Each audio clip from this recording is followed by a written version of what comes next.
Iginit din ng Teachers Dignity Coalition na hindi sapat ang classroom observation para makita ang kabuuan ng teaching strategy ng isang guro.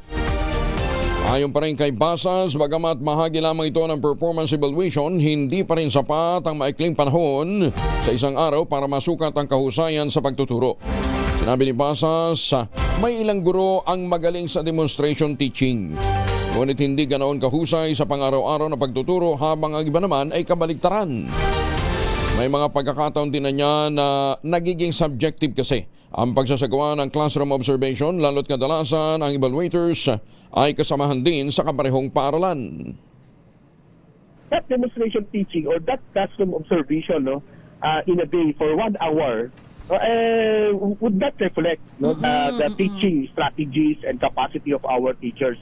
Opo. Ano sa tingin namin dito, it's a professional mistrust na kinakailangan ka pang you really have to prove yung worth para masabi na teacher ka.